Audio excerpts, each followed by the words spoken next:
and Charlie, if you are in one of those 4 million just households. talk to me. I know, it sometimes just feels that way. Sorry, Charlie. If you are in one of those 4 million households, you may be paying up to £2 a month more, but that will fund the rollout in more rural areas. Thanks, Nina. It's been really good talking to you. Yeah, nice really, to see you, really Naga. good. Really Yeah. nice. Should we catch up later as well? Yeah, let's do that, yeah. Okay, all right. Away Oh, hello. Hi, Charlie. Nothing uncomfortable about that, was there, Nina? Nothing. I'm just going to... 7:27 is the time. You're watching BBC Breakfast. Let's see what else is coming up on the programme a little later on. When did we stop caring? The bad guys. It's the eternal question. Wow, always. Find out what's happening where you are, at least with the news, travel and weather, and we'll see you shortly.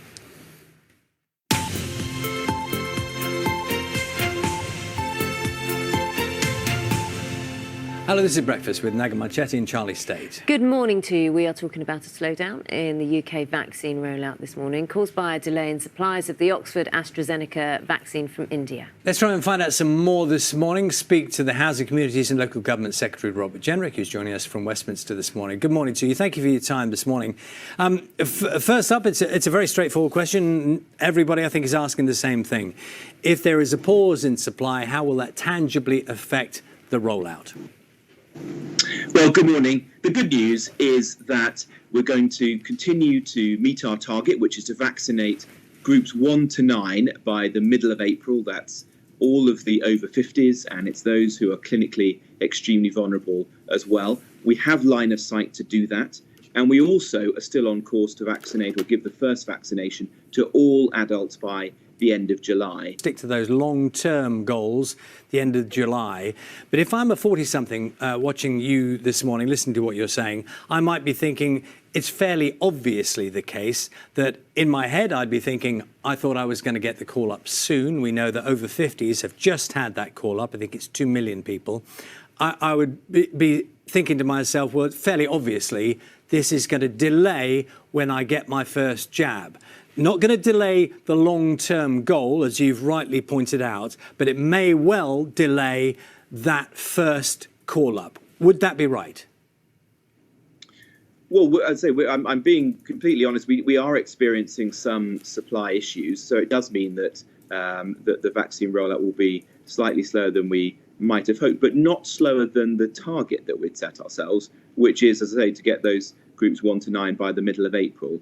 And if you have appointments, they'll still be honoured. So we're going to move forward as quickly as we possibly can, but it won't be as fast as we might have hoped for a few weeks.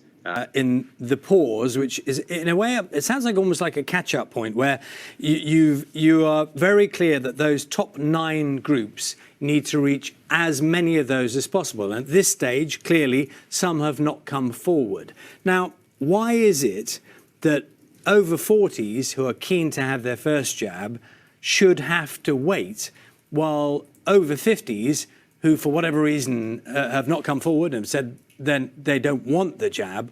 Why should the 40-somethings, or indeed the 30-somethings, have to wait longer because those people have not come forward?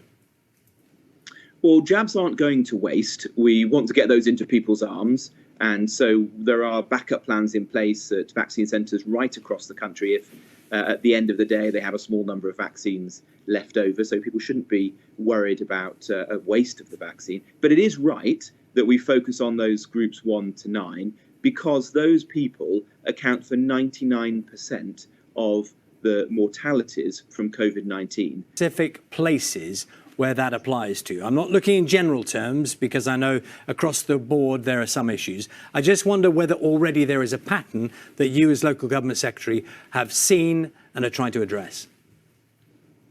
Well, actually, I met my team yesterday and asked that very question. I think that the answer, I think, is no. In London, we have seen a somewhat less strong take-up of the vaccine than the rest of the country. So there is more work going on there to encourage people to come forward, to open up more vaccine centres, to make it as accessible as possible, to ensure there are vaccine centres in churches and mosques and community centres, for example. And there are some themes across the country. Some members of the BAME community, there is greater vaccine hesitancy there are some other particular communities that we're working very hard to try to encourage and to allay concerns so that those people come forward. And a report yesterday saying the government's massively underestimated the problem of homelessness and the number of rough sleepers. According to this report, nearly 9 times the number you had planned for. Do you accept those figures? No, what the report yesterday was saying is that there's a difference between the way that the figures are counted every year, which is to look at how many people are sleeping rough on a single night in November, and the number of people who might be sleeping rough at some point over the course of a whole year. And there is, of course, a disparity because people spend sometimes on the streets and sometimes not. There are also people who are in precarious accommodation, which we're still obviously concerned about, like sofa surfers, for example. And so we're trying to tackle both. Whether we get some clarity on this. I mean, anecdotally, anyone looking on the streets will see there are many, many people still living homeless. And at the beginning of the pandemic, your pledge was that no one should be sleeping on the streets. How many people now are in the hotels that were opened up, and are they still in operation?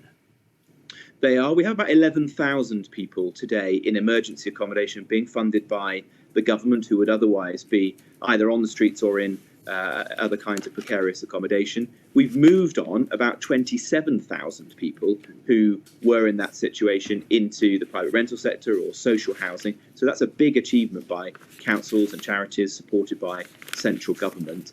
Today, there's about 1,500 people sleeping rough on the streets, according to our latest statistics. That's amongst the lowest it's been in living memory.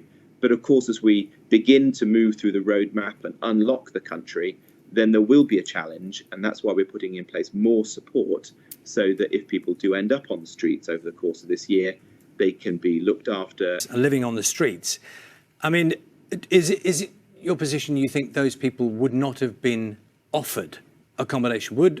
I mean, in principle, have those people been offered accommodation or rejected it? Why are there still so many people sleeping rough? Well, it's a good question. I think most of those people will have been offered the opportunity to come off the streets and go into accommodation. Some of them will be newly homeless and need to be supported, but most of them will have been offered by their local council a better accommodation.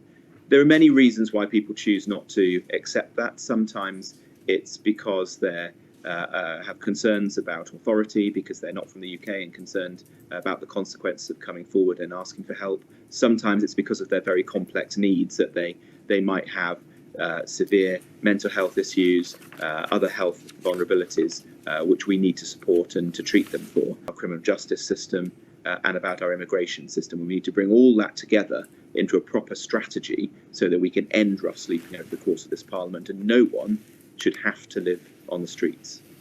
Robert Jenrick, thank you. I think your flag is not up to standard size government interview measurements. I think it's just a little bit small, but that's your department, really.